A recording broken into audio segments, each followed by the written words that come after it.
بالله من الشيطان الرجيم. بسم الله الرحمن الرحيم. الحمد لله رب العالمين الرحمن الرحيم مالك يوم الدين. إياك نعبد وإياك نستعين.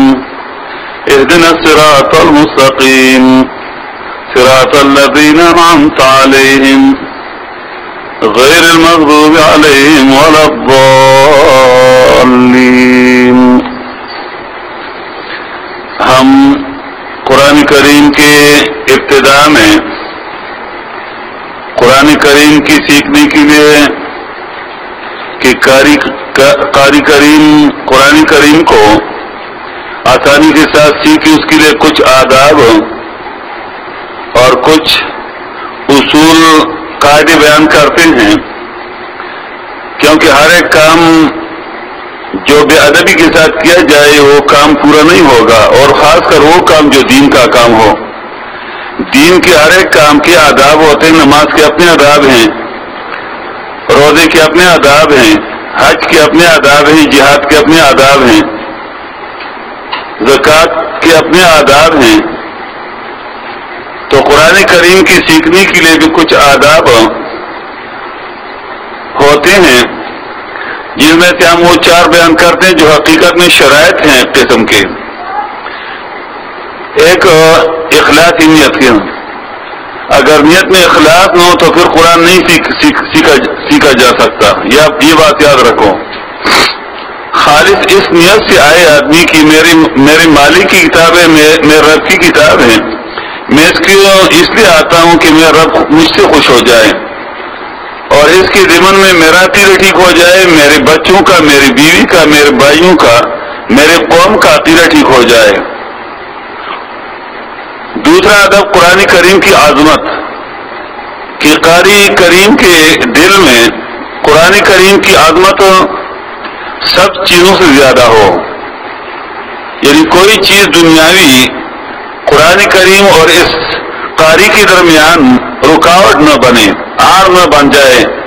نہ ماں، نہ باپ، نہ استاد، نہ پیر، نہ بادشاہ، نہ وزیر، نہ بدماش.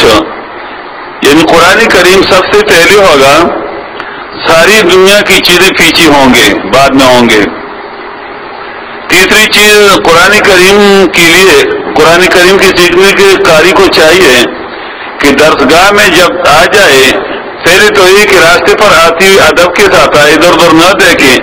راستے پر آتی ہوئی ذکر اذکار کے ساتھ آئے، فضول دنیاوی باتوں میں نہ لگا رہا ہو، اور وقت سے 5-10 منٹ پہلے آئے. پھر جب درسگاہ میں آ جائے، بیٹھ جائے، تو قرآن کریم کو سیدھا آ کر بیٹھے، تکیہ نہ لگائے. کیونکہ قرآن کریم سے تکیہ لگانا قرآن کریم کی بے ادبی اور بے عزتی ہے. کوئی بادشاہ تقریر کر رہا ہو اور لوگوں نے تکیہ لگایا ہوگا تو بادشاہ غصہ ہو جائے گا، ان کو انعام کی جگہ ان کو سزا دے گا. تو اللہ تعالیٰ کی کتاب سے تکیہ لگانا قرآن کی بے عزتی ہے. ہاں اگر کوئی بیمار ہو، بیٹھ نہ سکتا ہو، یا بہت زیادہ برا ہو تو الگ بات ہے. ایک نوجوان لڑکا، جوان آدمی اگر وہ قرآن سے تکیہ لگائے تو بہت بری بات ہے، وہ قرآن نہیں سیکھ سکے گا. دوسری چیز یہ ہے کہ استاد جب قرآن پڑھائے تو وہ خصوصی طور پر توجہ دیں. جو باتیں کی جاتی ہیں اس کو لکھے، تفصیل کے ساتھ لکھے، کوئی بات نہ چھوٹ جائے. چوتھا ادب قرآن کریم کی سیکھنے کے لیے، جب قرآن تم یہاں سے سیکھ لیا تو اپنے گھر میں اگر تمہاری بھائی بہن ہیں ان کو بتا دینا، ماں باپ ہیں ان کو بتا دینا، بیوی بچے ہیں ان کو بتا دینا، دوست ہیں ان کو بتا دینا. ایک تو یہ کہ تمہارے لیے تمہاری سینے میں صحیح بیٹھ جائے گا قرآن کریم. دوسرا ہے کہ تمہارے اوپر جو بوجھ ہے قرآن کی پہنچانے کا، تمہارے اوپر جو ذمہ داری ہے وہ بھی تم سے اتر جائے گی. تو یہ 4 آداب اگر تم کرو گے تو انشاءاللہ قرآن کریم تمہارے ساتھ وفا کر دے گا. اور اگر تم نے ان میں سے ایک بھی چھوڑ دیا تو قرآن کریم تم سے خفا ہو جائے گا، یاد رکھو. پھر ہم نے کچھ اصول بیان کیے جو 13 عنوانات پر تھے، کہ جن میں سے مختصر بازے مثلا کسی کتاب کی سیکھنے کے لیے اس کا نام سیکھنا ضروری ہے، کیونکہ اسم میں معنی ہوتا ہے مسمى کا. دوسری چیز اس کتاب کے مصنف کو پہچاننا چاہیے کہ کس نے لکھی ہے. تیسری چیز کہ اس کتاب کے لکھنے کا مقصد کیا ہے. چوتھی چیز کہ کتاب جو ہے خطاب کن کے ساتھ کر رہا ہے. پانچویں چیز اس کے اندر مقاصد کون سے ہیں. چھٹی چیز کس ان مقاصد کو ثابت کر رہا ہے، کس طریقے سے کتاب کر رہا ہے. تو اسی طرح یہ چیزیں سیکھنی چاہیے مختصر تفصیل انشاءاللہ ہم کریں گے بڑے دورے میں. وہ ہم نے 13 عنوانات کے ساتھ بیان کی. آخری عنوان ہم نے بیان کیا تھا ہر سورت کی ابتدا میں 5 باتوں کا بیان کرنا کہ سورت مکی ہے یا مدنی، اور نزول میں کتنے اور ترتیب میں. دوسری بات ربط سورت کا گزری سورت کے ساتھ، کس کا تعلق گزری کی سورت کے ساتھ کن وجہوں کے ساتھ ہے، کس وجہ سے اس سورت کو اس کے پیچھے لگایا. تیسری بات امتیازاتی صورت کہ اس صورت میں وہ کون سی خصوصی باتیں ہیں کہ اس کو اور صورتوں سے ممتاز بنایا ہوا ہے. ہر صورت کے امتیازات ہوتے ہیں. چوتھی بات مقصدی صورت کی مقصدی بات اس صورت کے اندر کون سی ہے.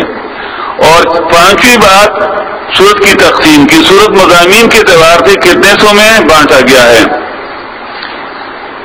پھر ہم نے یہ بیان کیا کہ سورۃ فاتحہ نزولاً 5ویں نمبر پر ہے مدثر، سورۃ مدثر کے بعد ترتیب میں پہلے ہے. تو دوسری بات جو ربط ہے وہ تو ہو نہیں سکتا کیونکہ اس سے پہلے تو سورت ہے نہیں، تو اس لیے ہم نے اس کی پہلے ہونے کی وجہ تقدیم جس کو ہم کہتے ہیں، وجہ تقدیم ہم نے 2 بیان کی.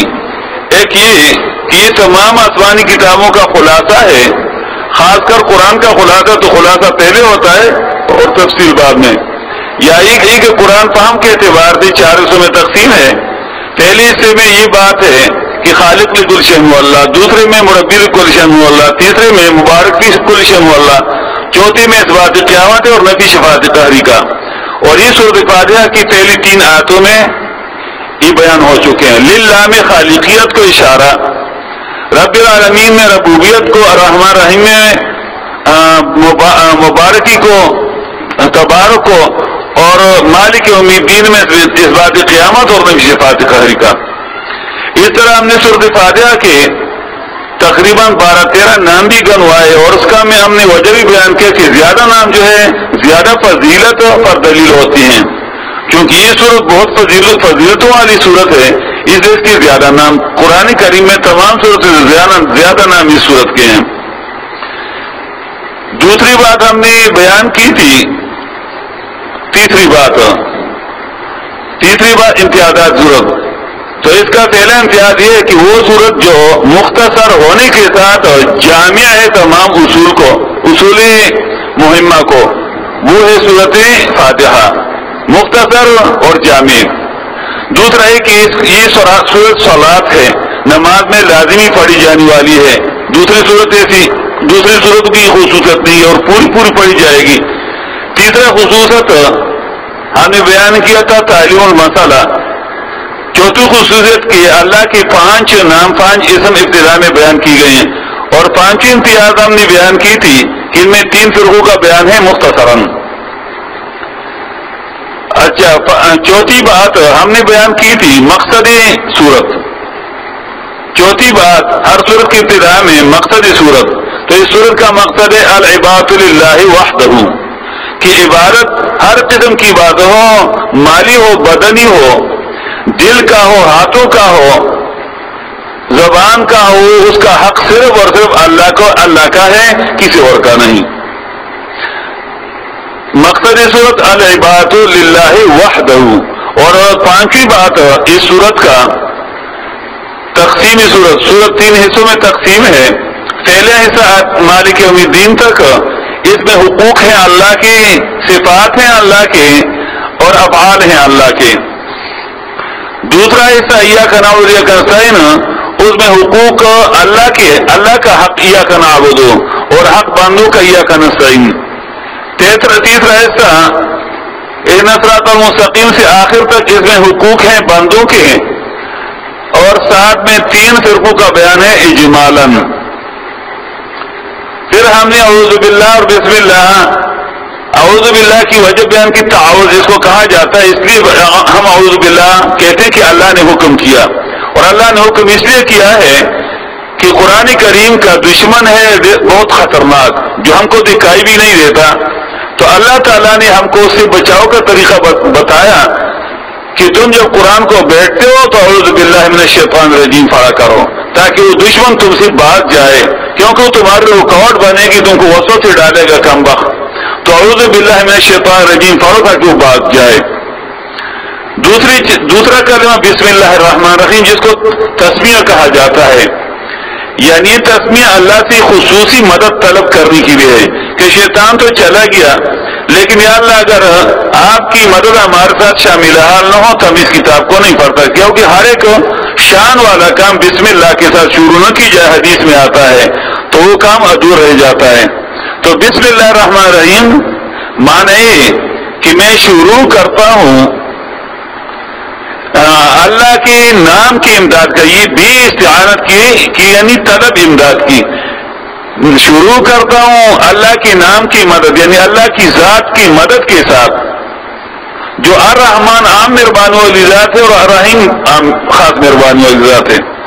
پھر الحمدللہ کی من تشریح کی کہ حمد کے معنی تعریف، حمد کا معنی شکر بھی ہے اور حمد کا معنی تعریف اور صفات بھی ہیں. پھر اس میں الف لام کس چیز کے ہیں؟ تو یہ الف لام یہاں جو ہے عہدی ہیں، اور معہود اس سے وہ صفات ہیں جو اللہ کی خصوصی صفات ہیں. اور اس پر دلیل للہ میں یہ لام جارہ للاختصاص اس کو کہا جاتا ہے، یعنی لام جو ہے یہ خصوصیت پیدا کرنے کے لیے اللہ پر داخل ہو چکا، یعنی وہ صفات جو خاص اللہ کے لیے ہیں. الحمدللہ الوہیت کی تمام تعریفیں خاص اللہ ہی کے لیے ہیں، کسی اور کے لیے نہیں. یعنی کوئی اور خالق نہیں، کوئی اور رازق نہیں، کوئی اور مالک نہیں تمام چیزوں کا، کوئی اور ہمیشہ زندہ نہیں، کوئی اور بغیر اسباب کے کام نہیں کر سکتا، آنکھوں بغیر کی دیکھ نہیں سکتا، کانوں بغیر کے سن نہیں سکتا، ہاتھوں بغیر کے پکڑ نہیں سکتا. یعنی الوہیت کی صفات خاص اللہ کے لیے ہے، نہ کسی ولی کے لیے، نہ کسی پیغمبر کے لیے، اور نہ کسی جن کے لیے، نہ کسی فرشتے کے، نہ کسی پیر فقیر کے لیے. پھر ہم نے اس پر تفسیر کی للہ میں الہ، چونکہ للہ میں معنی ہے الوہیت کا، تو الوہیت کی ہم نے تفسیر کی کہ اللہ تعالیٰ الوہیت اپنے لیے ثابت کرتا ہے اور مخلوق سے نفی کرتا ہے. اس پر ہم نے آیاتیں نکالی تھی. آج ہم رب العالمین دوسرے لفظ کی تشریح کرتے ہیں. رب العالمین پالنے والا ہے تمام مخلوقات کا. رب جو ہے یہ تربیت سے ہے. تربیت کا معنی انشاء شیء حالاً فحالاً، یعنی کسی چیز کو اٹھانا، حالاً فحالاً ایک حال سے دوسرے حالت تک، الى حد الکمال کی آخر کمال تک پہنچائے. امام راغب اصفہانی نے معنی کیا تربیت کا معنی کیا، کسی چیز کو بڑھا کر انتہا تک پہنچانا. رب العالمین تمام مخلوقات کا رب ہے. عالمین عالم کی جمع ہے، اور اس کو عالمین کیوں کہتے ہیں؟ اصل میں علم کا معنی نشانی. یہ اللہ تعالی کی وحدانیت پر ایک قسم کی نشانیاں ہیں. مخلوقات، آسمان ہو، زمین ہو، فرشتے ہو، انسان ہو، ان ساروں کو جب تو دیکھو تو تم کو اللہ تعالیٰ کی وحدانیت پر دلیل نظر آئے گی. اس میں اللہ تعالیٰ کی وحدانیت کی نشانیاں ہیں، دلائل ہیں، اس لیے عالمین اس کو کہا جاتا ہے. رب العالمین تمام مخلوقات کا پالنے والا ہے. تربیت دو قسم کی ہوتی ہے، کیونکہ انسان تمام حیوانات اور تمام چیزوں سے ایک الگ امتیازی مخلوق ہے اللہ تعالیٰ کی، اور انسان بنا ہے. انسان کا ایک ظاہری جسم ہے، انسان کا ایک ظاہری جسم ہے کہ نا، اور اور ایک انسان کا روحانی جسم ہے جو ظاہر نہیں آتا، جو دکھائی نہیں دیتا. ظاہری جسم جو ہمارے یہاں آپ مجھ کو دیکھتے ہو، میں تم کو یہ ظاہر ہے، یہ کس چیز کا ہے؟ یہ ہڈیاں ہیں، یہ گوشت ہے، اس کے اندر رگیں ہیں، پٹی ہیں، اس کے اندر خون بہ رہا ہے، دوران کر رہا ہے، دل ہے، پھیپھڑے ہیں وغیرہ اور چیزیں ہیں. یہ ظاہر چیزیں ہیں. اور ایک اس جسم کا ایک دوسرا جز ہے جس کو کہا جاتا ہے روح. روح اصل چیز وہ ہے روح، کیونکہ اسی روح کی وجہ سے اس بدن کو حرکت ہے، اس بدن کا حرکت اسی روح کی وجہ سے، اسی بدن کی تازگی بھی اسی کی وجہ سے. اگر وہ روح اس سے نکل جائے تو ایک دن کے اندر گرمیوں میں آدمی جو اتنا بدبودار ہو جائے گا کہ اس کے پاس کوئی بیٹھ بھی نہیں سکتا، اپنا بیٹا بھی اس کے پاس نہ بیٹھے، اپنا بھائی بھی اس کے پاس نہ بیٹھے. ایک دن اگر مردے کو رکھا جائے جس سے روح نکلا ہو تو دوسرے اس کے پاس کوئی بیٹھ نہیں سکے، اتنی گندی بو. تو ثابت ہوا. اسی طرح ایک آدمی اگر 10 دن بھی نہ نہائے تو اس سے بو تو نہیں نکلتا نا. 20 دن بھی نہ نہائے، زندہ ہوگا، روٹی کھائے یا نہ کہیں بیمار بھی ہو، بدبو سے نہیں، یعنی بدبودار نہیں ہوتا جب تک اس میں روح ہوتا ہے. روح کی وجہ سے اس بدن کی تازگی ہے. تو اللہ تعالیٰ نے فرمایا میں رب ہوں، مطلب اس میں اشارہ یہ ہے کہ جس طرح میں تمہاری ظاہری بدن کی تربیت کرتا ہوں، اس کے لیے میں نے زمین سے اناج پیدا کی، اس کے لیے میں نے زمین سے دوائیاں پیدا کی، اس بدن کی تربیت کے لیے کپڑے وغیرہ سب اس کی جو ضروریات تھی، پانی وغیرہ یہ سارے زمین سے ہیں. اور وہ جو دوسرا جز ہے بدن کا روح، چونکہ وہ آسمانی ہے، روح کا وطن جو ہے آسمان ہے، اور اس بدن کا وطن کون سا ہے؟ ہم جب پیدا نہیں ہوئے تھے ہمارا جسم کہاں تھا اس وقت؟ جب ہم پیدا نہیں ہوئے تھے ہمارا بدن کہاں تھا؟ پوری دنیا میں بکھرا ہوا تھا، پوری دنیا میں بکھرا ہوا تھا ہمارا بدن. کچھ ہندوستان میں تھا، کچھ پاکستان میں تھا، کچھ انگلینڈ میں تھا، پھر پاکستان میں کچھ سندھ میں تھا، کچھ پنجاب میں تھا، کچھ سوات میں تھا. یہ ہمارے ماں باپ نے کچھ کہانے کھائے، کچھ پنجاب سے آئے، کچھ ہندوستان سے آئے، کچھ امریکہ سے آئے. وہ کہانے ہمارے ماں باپ نے کہا، اس سے ایک نطفہ پیدا ہوا، اللہ نے اندر پیدا کیا، اس نطفے سے میں اور تم وغیرہ پیدا ہو چکے ہیں. تو یہ نطفہ کس چیز سے بنا تھا؟ خوراک سے بنا تھا. اور یہ خوراک کہاں تھی؟ پوری دنیا میں بکھری ہوئی تھی، ادھر ادھر ادھر ادھر. سمجھ گئے؟ تو ہمارا یہ بدن جو ہے ظاہری، اس کا وطن کون سا ہوا؟ زمین. تو اس کے لیے خوراک کدھر سے ملے گی؟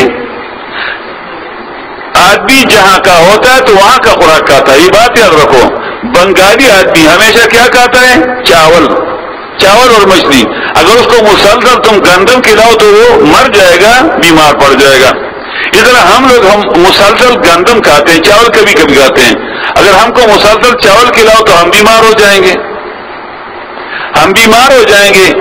اوپر کے لوگ اسکیمو جو ہیں وہ ہمیشہ جو ہے گوشت کھاتے ہیں. اگر ان کو تم چاول کھلا دو یا گندم کھلاؤ تو وہ مر جائیں گے. تو اسی طرح یہ ہمارا روح جو ہے اوپر سے آیا ہے تو اس کو خوراک اوپر سے ملے گی. سمجھ آئی بات؟ روح کو خوراک اوپر سے ملے گی. اس کو زمین کی خوراک فائدہ نہیں دے گی، نہ زمین کا خوراک. زمین کی خوراک تو تمہارے اس بدن کی بھی ہے. تو اللہ تعالیٰ نے فرمایا کہ میں رب ہوں. مخلوقات کا کیا معنی؟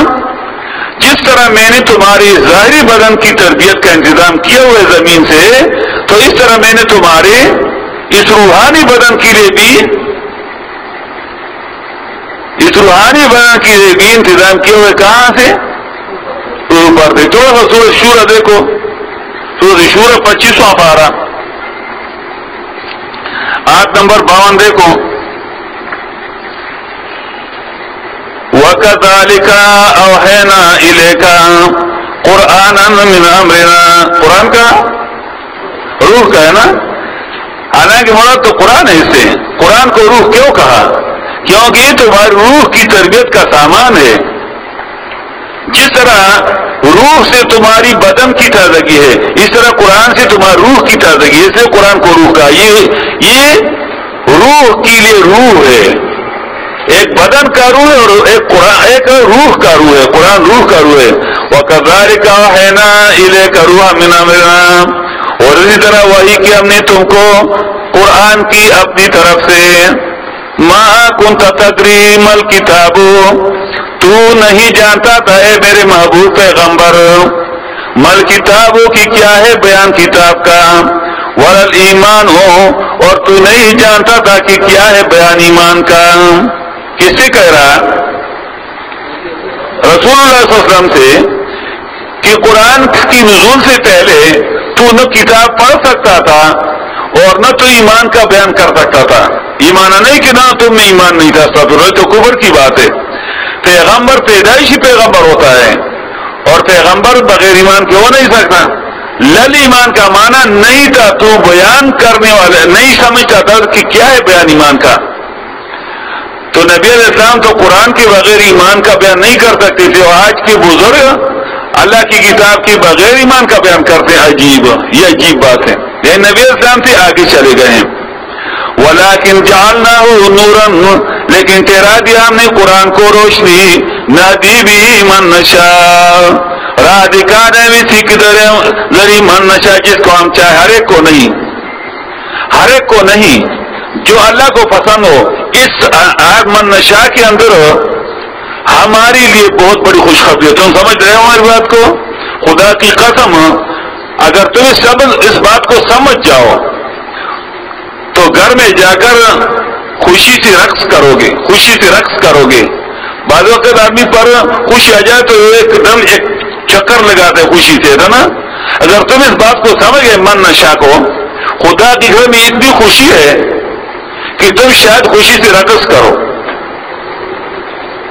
ہر ایک نہیں، اس روشنی کے ذریعے ہر ایک کو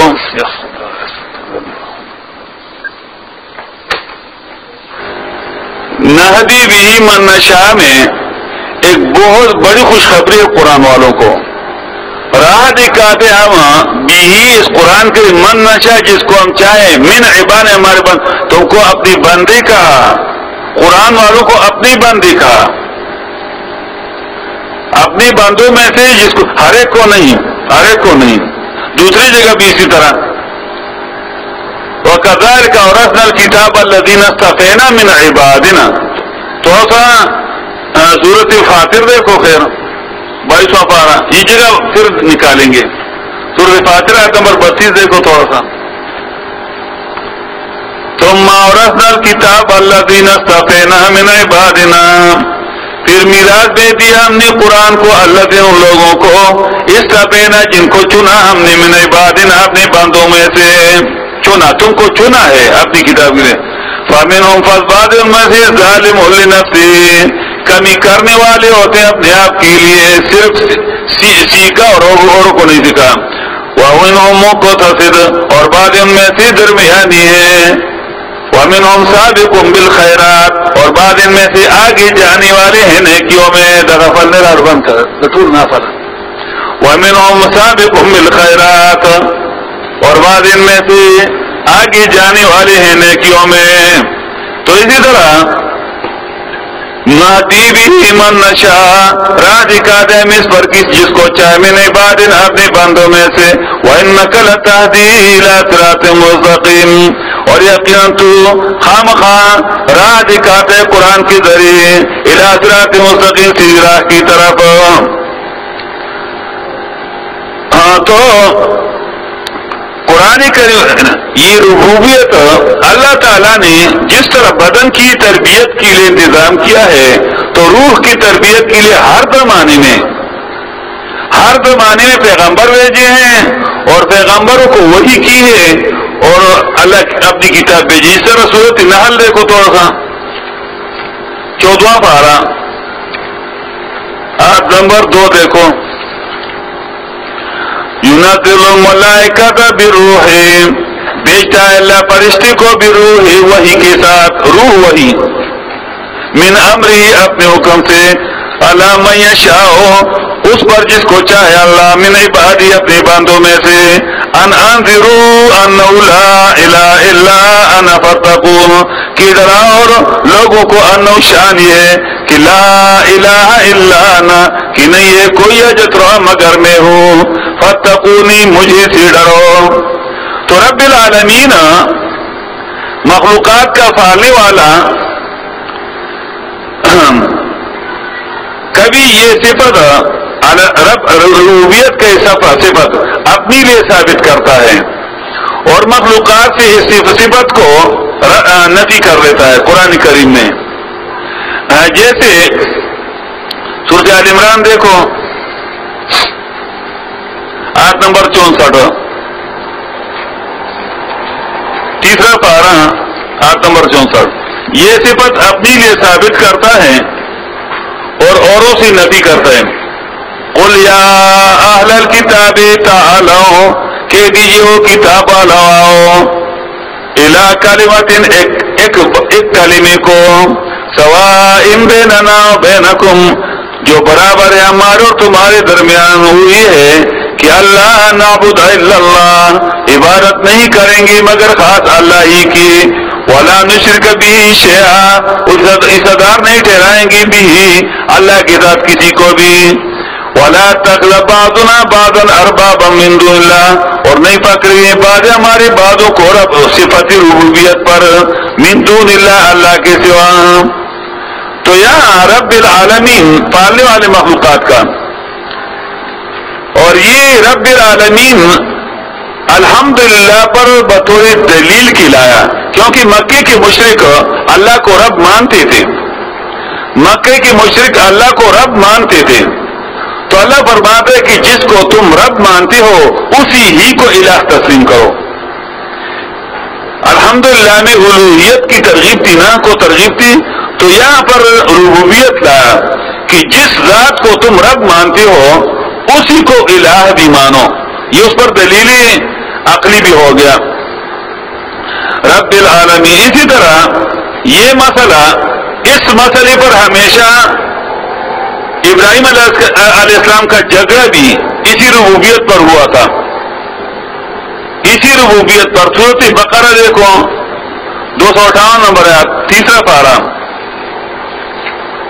ابراہیم علیہ السلام کا بادشاہ کے ساتھ مناظرہ جو ہوا تھا وہ بھی ربوبیت پر تھا۔ آیت نمبر 258، الم تر الی الذی حاج ابراہیم فی ربہ، تو نہیں دیکھتا اس آدمی کو، حاج نہیں دیکھتے، تم کو معلوم نہیں ہوا آدمی بے ایمان، یہ تم کو معلوم ہے جو جھگڑتا تھا ابراہیم علیہ السلام کے ساتھ فی ربہ اپنے رب کے بارے میں، ان آتا اللہ ملک اسی وجہ سے کہ دی تھی اللہ نے اس کو دنیاوی بادشاہی، نمرود جو پوری دنیا کا بادشاہ تھا اس کے ساتھ مقابلہ ہے۔ دیکھو اذ قال ابراہیم ربی الذی، جب کہا ابراہیم علیہ السلام نے رب میرا وہ ذات ہے یحیی و یمیت جو زندگی اور موت دیتا ہے، یہ دلیل عقلی پیش کی۔ اس نے کہا رب کون ہے؟ اس نے کہا رب وہ ہے جو زندگی دیتا اور موت، لیکن وہ پاگل تھا بیمان۔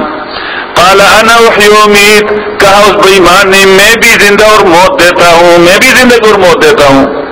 اور مفسرین لکھتے ہیں کہ دو قیدیوں کو لایا، ایک قیدی کو قتل کر دی جلا سے کہا اس کا گردن اڑاؤ، اور دوسرے کو چھوڑے دیکھو اس کے ایک کو تو میں نے زندگی دی۔ ابراہیم علیہ السلام سمجھ گئے کہ تو بڑا بیوقوف ہے، اس دلیل کو چھوڑ دیا کہ اس کے ساتھ اس دلیل پر آگے جانا اپنا وقت ضائع کرنا ہے۔ ابھی دیکھو ابراہیم علیہ السلام اس کو دوسری طرف سے پکڑ رہا ہے، اپنے بابا سے طریقہ سیکھو۔ ابراہیم علیہ السلام ہمارا بابا تھا، اس سے طریقہ سیکھو کہ بادشاہوں کے سامنے بیان کرو، ڈرو نہیں بیان میں۔ اور پھر اس کی دلیل کو دیکھو، قال ابراہیم فإن اللہ یأتی بالشمس من المشرق، کہا ابراہیم علیہ السلام نے پس یقیناً اللہ لے آتا ہے شمس کو، سورج کو، من المشرق مشرق کی طرف سے، فأتی بها من المغرب پس لے آؤ اس کو مغرب کی طرف سے۔ ٹھیک ہے یہ کرتب بھی دکھا دو، وہ تو تم نے دکھا دیا، تم نے ایک کو زندہ کیا ایک کو چھوڑا، ٹھیک ہے منہ مارا، یہ کرتب بھی دکھاؤ کہ سورج کو مغرب سے نکالو۔ فَبِهِتَ الَّذِي كَفَرَ، پس حیران ہوا کافر۔ کیوں حیران ہوا؟ کیوں نہیں کہا یہ تو مشرق سے ہی میں نکالتا ہوں؟ کیوں نہیں کہا؟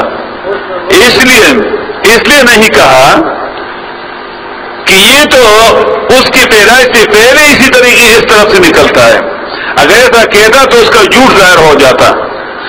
کافر بھی اپنے آپ کو جھوٹ سے بچاتے ہیں کہ جھوٹا مشہور نہ ہو جاؤں. کافر تو اللہ نے خود کا اللہ جی کفر ہوا آدمی جیسے کفر کیا تھا. حیران ہوا کہ ابھی کیا کہوں.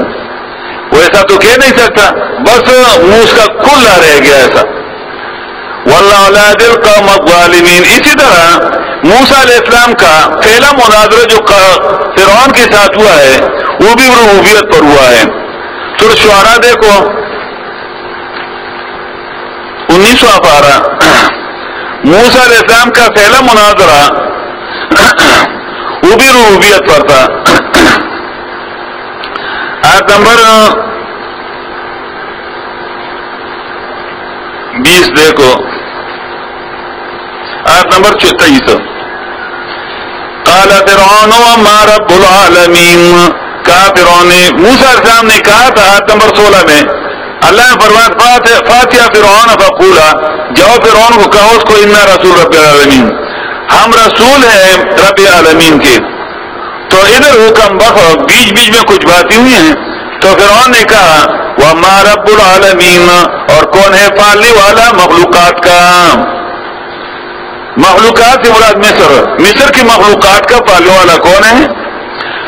قال کا ابراہیم علیہ السلام نے رب السماوات والارض, پالنے والے ہیں.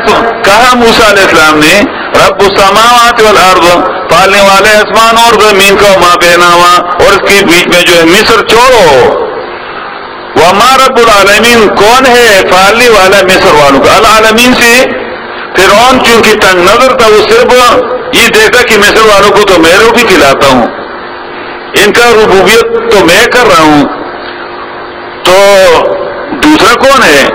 ابراہیم السلام موسیٰ السلام کہہ رہے ہیں کہ مصر نہیں, آسمان اور زمین اور بیچ میں جو ہے ان سب کا رب ہے وہ میرا رب. تمہارا ذہن جو ہے چھوٹا ہے, مختصر ہے. ان کنتم موقنین, اگر ہو تم یقین کرنے والے. قال کہا فرعون نے لمن, ان کو حولہ جو ارد گرد تھے اس کے, الا تستمعون, تم سنتے نہیں اس کی بات کو. ابھی دیکھو فرعون کے اوسان خطا ہو گئے.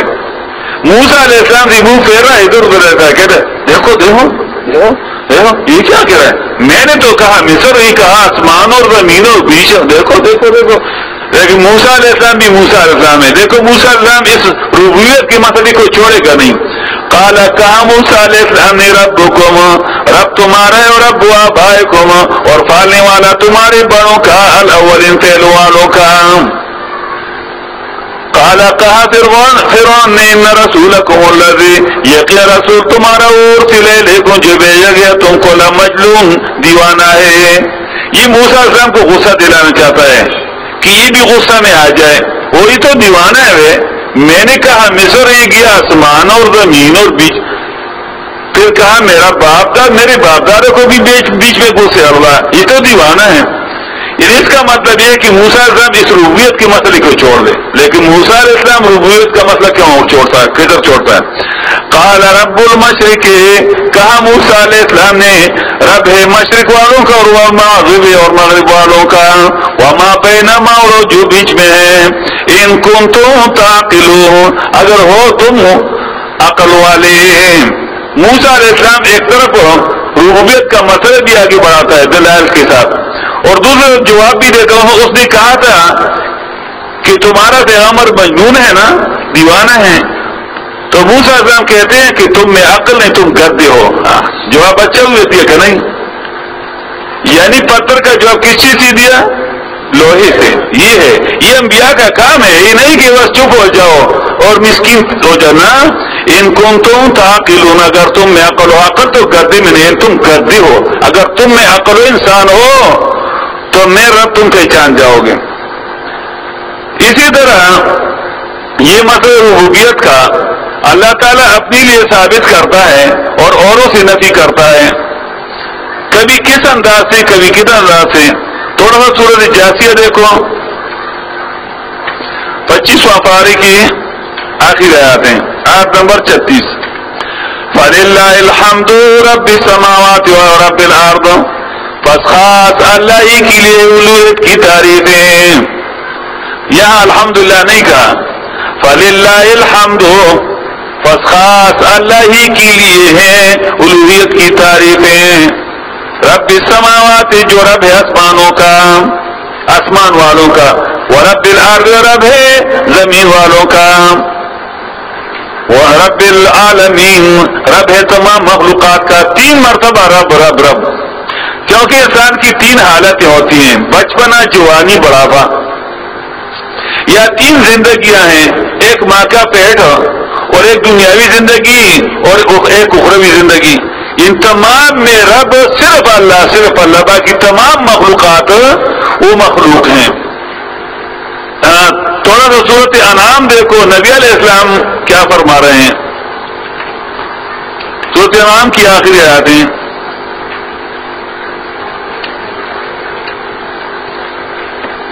آیت نمبر 162، 63، 64. قل ان صلاتي ونسكي ومحياي ومماتي لله رب العالمین، کہہ دیجیے یقیناً عبادات بدنیہ میرے، ونسکی اور عبادات مالیہ میرے، ومحیائی اور زندگی میری، ومماتی اور موت میری. یہ جو کہتے ہیں نبی اسلام پر موت نہیں ہے، اس کا کیا معنی؟ حیات الانبیاء والوں سے پوچھو ومماتی کا کیا معنی؟ قل کہو موت تو آئی ہے نا. ومماتی اور موت میری للہ، خاص اللہ کے لیے، رب العالمین، جو پالنے والا مخلوقات کا، لا شریک لہ، نہیں ہے کوئی صدار اللہ کا کسی بھی صفت میں. وبذالک امرت وانا اول المسلمین، اور اسی پر مجھے حکم کیا گیا اور میں ہوں سب سے پہلے گردن رکھنے والا اس مسئلے کو کہ لا شریک لہ. قل اغیر اللہ ابغی ربا، کہہ دیجیے بغیر اللہ کی میں تلاش کروں تربیت کرنے والا. وہوا رب کل شیء، حالانکہ یہ اللہ پالنے والا ہے، تربیت کرنے والا ہے ہر ایک چیز کا، پیغمبروں کا، اولیاء کا، فرشتوں کا، جنات کا. ماں کے پیٹ میں، دنیا میں ماں کے پیٹ میں تربیت کیے کا نا. نطفے سے دیکھو، ایک چھوٹی سی بون سے، نطفے سے وہاں تم کو تربیت کی، 40 دن میں تم کو خون بنایا، ہم کو خون بنایا، پھر 40 دن میں ہم کو بوٹی بنایا گوشت کی، پھر اس میں ہڈی پیدا کی، پھر ہم کو شکلی دی، اس میں روح ڈالی. تربیت کی کہ نہیں تھی؟ پھر 9 مہینے تک ہم نے کھانا خوراک بھی کھایا پیٹ کے اندر. وہاں یہ خوراک ہم کو کون دیتا تھا؟ ہمارے ہاتھ کام نہیں کرتے تھے، وہاں ہمارا منہ کام نہیں کرتا تھا، ہمارا معدہ بھی کام نہیں کرتا تھا. وہاں پر ہم کو ایک الگ طریقے سے اللہ نے تربیت کی. کہتے ماں کی رحم کی دیوار میں ایک پائپ فٹ کیا ہے، اس پائپ کو ہمارے ناک کے ساتھ اس کا تعلق بنا. تم نے کوئی بچہ پیدا ہوتے دیکھا ہے؟ گائے بھینس کا تو دیکھا ہوگا نا، کہ جب وہ پیدا ہوتا ہے تو اس کی ناک کے ساتھ ایک پائپ ہوتا ہے، جب وہ باہر آتا ہے تو اس پائپ کو کاٹ کر اس کو باندھ لیتا ہے. سمجھ گیا؟ تو ماں کے پیٹ کے اندر ہم کو خوراک ملتا تو اس پائپ کے ذریعے، وہاں تربیت. جب ہم وہاں سے نکلے، چونکہ دنیا میں آدمی کو حیرت زیادہ ہو جاتا ہے، وہاں تو ایک راستہ تھا خوراک کا، اور وہی منہ سے نہیں، ناک کے ذریعے سے. جب دنیا میں آئے تو یہاں 2 راستے پیدا کی. یہاں سے وہ خون جو تھا، اور تم کو پتہ تم کون سا خون کھا رہے تھے اندر؟ حیض کا خون. عورت کا حیض جب بچہ بننا شروع ہو جاتا ہے اندر پیٹ میں، تو اس کا حیض بند ہو جاتا ہے. کیوں؟ وہ حیض پھر بچی کی خوراک میں استعمال ہوتا ہے. پھر جب بچہ پیدا ہو جاتا ہے تو وہ حیض پھر بھی نہیں آتا، وہی حیض پھر دودھ میں بدل جاتا ہے. یہ کس نے کر دیا؟ اس حیض کو پھر دودھ کس نے بنا دیا؟ وہ تمہارا رب ہے کہ نہیں ہے؟ پیغمبروں کے لیے یہ طریقہ کس نے کیا تھا؟ پیغمبروں کی ماں کی چھاتی میں دودھ کس نے پیدا کیا؟ حضرت حلیمہ رضی اللہ عنہ جو نبی اسلام کی دائی تھی، نبی اسلام کی ماں ہے، رضائی دائی نہیں، رضائی ماں. وہ کہتی ہے کہ جب میں آئی، چونکہ میرا جو ہے اونٹ تھا وہ بہت کمزور تھا، تو سب لوگ پہلے آئے تو انہوں نے موٹے لوگوں کی بچے انہوں نے حاصل کی، اور چونکہ نبی اسلام کا والد تو وفات پا گیا تھا، یتیم تھا، تو یہ رہ گیا تھا. کوئی اس کو لینے کے لیے تیار نہیں تھا. لوگوں کو کیا معلوم کہ کون سا در ہے. یہ کون سا ڈائمنڈ ہے جس کا مثال دنیا میں نہیں ملتی؟ یہ تو حضرت حلیمہ رضی اللہ عنہ کی نصیب میں تھا نا. اس نے کہا بس اس کو میں لے لوں گی. وہ کہتی ہے کہ جب ہم روانہ ہوئے تو میری اونٹ اتنی تیز ہو گئی کہ سارے اونٹ ہمارے پیچھے نہیں پہنچے، لوہے رہنے. پھر جب ہم گھر میں آئے تو میرے جو گھر میں میری سینے میں اتنی دودھ آیا، کہتی ہے کہ ایک سینہ نبی علیہ السلام پیتا، دوسرا نہیں، دوسرا میری بیٹی کی بچی کے لیے، اور ایک سینے میں اتنا دودھ ہوتا تھا کہ وہ ختم ہونے کے نہیں تھا. یہ کس نے زیادہ کر دیا؟ پہلے تو اس کے سینے میں اتنا دودھ نہیں تھا حضرت حلیمہ رضی اللہ عنہ. یہ کس نے کیا؟ وہ رب العالمین ہے نا، اس کو سمجھو بس. پیغمبر رب نہیں ہے، کیا ہے؟ رسول ہے. قرآن کریم یہ سکھانا چاہتا ہے کہ پیغمبر الہ نہیں ہے، پیغمبر رب نہیں ہے، پیغمبر رحمان نہیں ہے، پیغمبر مالک یوم الدین نہیں ہے. یہ کون ہے؟ یہ وہ اللہ ہے. بس یہ سمجھو، قرآن یہ سکھانا چاہتا ہے تم کو. تو رب العالمین پالنے والا ہے تمام مخلوقات کا. الرحمن الرحیم، الرحمن عام مہربان والی ذات ہے. یہ رب العالمین پر ایک قسم کی دلیل ہے کہ یہ تربیت جو مخلوقات کا کرتا ہے، تو کیا اللہ کو کوئی ضرورت ہے مخلوقات کی؟ نا نا نا نا. اگر سارے مخلوقات نہ تھی، جب نہیں تھی، تو کیا اللہ رحمان نہیں تھا؟ جب کوئی آسمان بھی نہیں تھی، زمین بھی نہیں تھی، انسان بھی نہیں تھے، اللہ تو تھا نا کہ نہیں تھا؟ تھا نا. اللہ کے لیے ابتدا نہیں، اللہ کے لیے انتہا نہیں. مخلوق کے لیے ابتدا بھی ہے، انتہا بھی ہے. اسی وجہ سے مخلوق میں اللہ کی کوئی صفت آ ہی نہیں سکتی. مخلوق کے لیے فنا ہے، مخلوق کے لیے ابتدا ہے، مخلوق کے لیے انتہا ہے. جب اللہ تھا اور کچھ بھی نہیں تھا، تو کیا اللہ خالق تھا کہ نہیں تھا؟ کچھ بھی پیدا نہیں کیا تھا، لیکن خالقیت کی صفت اس کی تھی، ربوبیت کی صفت اس کی تھی، مالکیت کی صفت اس کی. یہ تو پھر اس کا اظہار ہو گیا. جب مخلوق کو پیدا کیا تو خالقیت کی صفت کی ظاہر ہو گئی، ربوبیت کی صفت ظاہر ہو گئی، اسے رحمانیت کی صفت ظاہر ہو گئی. رحمان تو تھا، رحیم تو تھا، مالک تو تھا، کوئی چیز نہیں تھا لیکن وہ پھر بھی مالک تھا. بہرحال تو یہ ایک شبہ آتا ہے کہ اللہ تعالیٰ جو مخلوقات کی تربیت کرتا ہے تو کیا اس میں اللہ کی کوئی ذاتی فائدہ ہے؟ نا نا نا نا. یاد رکھو، حدیث میں آتا ہے کہ اگر ساری دنیا کے لوگ کافر ہو جائیں، ساری دنیا کے کافر، تو اللہ کی حکومت کو، اللہ کی بادشاہی کو ذرا سا بھی نقصان نہ پہنچائے. یعنی ساری دنیا کافر ہو جائے، اللہ کو کچھ نقصان، کچھ تکلیف نہیں پہنچ سکتی. اور اگر سارے لوگ مومن بن جائے، تمام نمازی بن جائے، تمام مجاہد بن جائے، تمام غازی بن جائے، کوئی بھی جھوٹ کہنے والا، کوئی دو نمبری کام کرنے والا، کوئی زناکار، کوئی بھی نہ، سب ایک سچ مومن یعنی پیغمبروں جیسے بن جائیں سب، تو پھر بھی اللہ کی بادشاہی میں ذرا سی بھی زیادتی نہیں کر سکتے. اللہ تو رحمان ہے، یہ اس کی رحمانیت کی صفت کا تقاضا تھا کہ اس نے مخلوقات کی تربیت کی، مخلوقات کو پیدا کیا. الرحمان عام مہربانی والا، ہر ایک پر مہربان، دوست پر مہربان، دشمن پر مہربان، تمام لوگوں پر مہربان. اور یہ رحمانیت کی صفت قرآن کریم بیان کرتے جگہ جگہ، رحمانیت اور رحیمیت. یہ سورۃ انعام دیکھو آیت نمبر 12. کل اس پر ہم نے تھوڑی تشریح کی تھی کہ دوست پر کہتے مہربان اور دشمن پر کہتے مہربان. سورۃ انعام دیکھو آیت نمبر 12.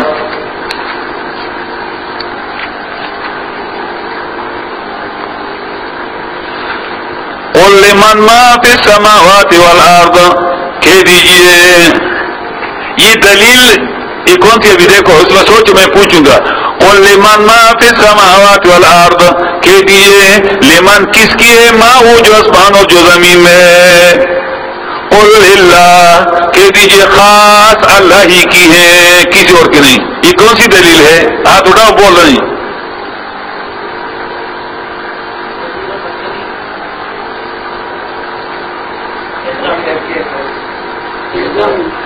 دلیل عقلی الزامی ہے یا مسکت للختم. وہ چپ ہو گیا تو قل تو کہہ دیے، وہ کہہ نہیں سکتا کہ اللہ، وہ چپ ہو گئے تو قل تو کہہ دی کہ اللہ ہی. آگے دیکھو، کتب علی نفسہ الرحمہ، مقرر کیا ہے اللہ نے اپنے اوپر مہربانی.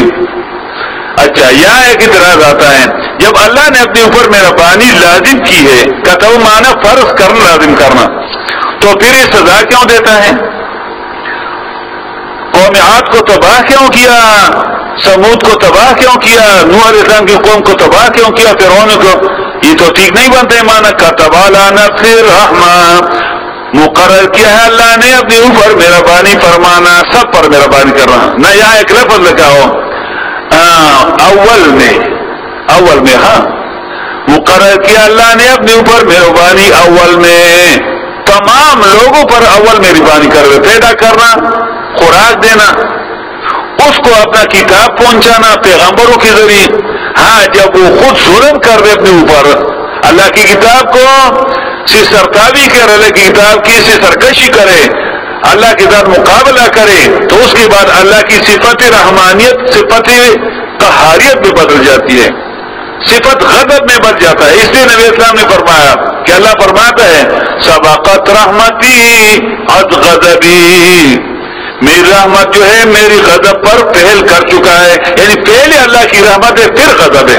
رحمت تو ہم پر ہے، ماں کے پیٹ میں ہم کو پیدا کیا، ابو جہل کو بھی پیدا کیا، کم بخت کو جو آج تک پہنچا، کھانا دیا، بیماری ہٹائی، بچی دی، کیسی رحمت کی۔ لیکن جب وہ ظالم بن گیا، مقابل شو کی اللہ کی، تو اللہ کی صفت رحمت کس چیز سے بدل گئی؟ غضب پر۔ کتب علی نفسہ الرحمہ، مقرر کیا اللہ نے اپنے اوپر مہربانی فرمانا اول میں۔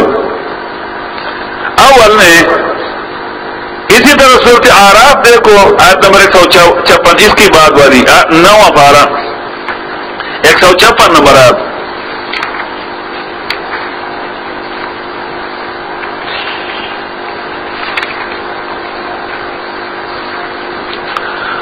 وَاكْتُبْ لَنَا فِي هَذِهِ الدُّنْيَا حَسَنَةً، ابراہیم موسیٰ علیہ السلام کی دعا ہے، وَاكْتُبْ لَنَا فِي هَذِهِ الدُّنْيا حَسَنَةً، اور مقرر کر رہے ہمارے لیے دنیا میں طاقت نیکی کی، وفی الآخرۃ، اور آخرت میں اجر نیکی کی، انا ہدنا الیک، ہم پھرتے ہیں تیری طرف یا اللہ۔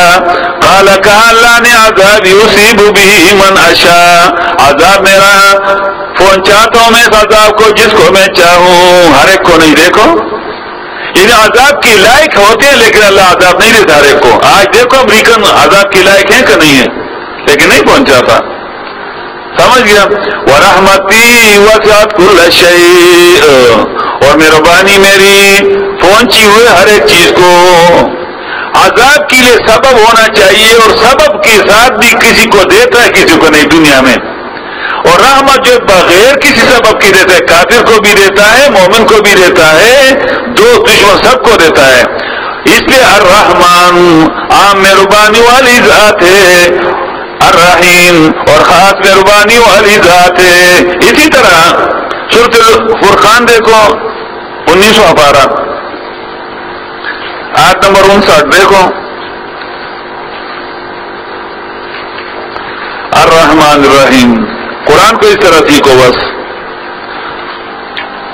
الذی خلق السماوات والارض، وہ ذات ہے جس نے پیدا کیا آسمان اور زمین، وما بینہما، اور جو اس کے بیچ میں، فی 6 ایام، 6 لمحوں میں، ثم استوى علی العرش، پھر دیکھو پورا ہے اپنے عرش پر، کسی کو ضرورت نہیں۔ الرحمن عام مہربانی والی ذات ہے، دشمن پر بھی دشمن دوست پر بھی، تو فاسأل بھی خبیرا، پس مانگو تم بھی اللہ ہی سے، خبیرا تم پاؤ گے اس کو خبردار۔ تم اوروں سے مانگتے ہو تو کیا اللہ رحمان نہیں ہے، تم کو نہیں دیتا؟ کہنا تیرے حال پر خبردار۔ دیکھو 2 صفت اللہ کی ذکر ہے، الرحمان اور خبیرا، اللہ کی 2 صفت، اور بیچ میں کیا ہے؟ فاسأل بھی، فاسأل امر ہے، کیا مانا؟ وہ انسان تو رحمان اور خبیر رات کے بیچ میں کھڑا ہے، ادھر رحمان ادھر خبیرہ، سوچو بیچ میں کھڑا ہے تو دوسروں کو کیوں آواز دیتا ہے؟ یا پیر بابا مدد کیوں کہتے ہو، یا غوث اعظم مدد کیوں کہتے ہو، یا داتا گنج، کیا اللہ رحمان نہیں ہے؟ وہ تو ایسا رحمان ہے کہ دشمنوں کو بھی دیتا ہے، اور تو کہتا ہے یار وہ خبردار نہیں تھے، وسیلے تو وہ خبردار نہیں ہے، وسیلے کی ضرورت کیا ہوا؟ خبیرہ بھی ہے، وہ خبردار بھی ہے. فاسأل بھی، پس مانگو اسی ہی سے، وہ کسی اور سے نہ مانگو. خبیرہ پائے گا تو اس کو خبردار، یا وہ خبردار ہے تمہاری حالت سے، اس کو سب کچھ پتا ہے، سب کچھ پتا ہے. سورۃ بقرہ تو الرحمن، اس طرح پوری سورۃ الرحمن ہے. سورۃ الرحمن دیکھو تو آپ 27واں پارہ پہلی آیت دیکھو. الرحمن عام مہربانی والی ذات، علم القرآن سے علم دیا، تعلیم دیا قرآن کا. دیکھو یعنی رحمانیت کی سب سے پہلی رحم کیا ہے؟ قرآن کی تعلیم دینا. یہ سب سے پہلا اثر رحمانیت کا.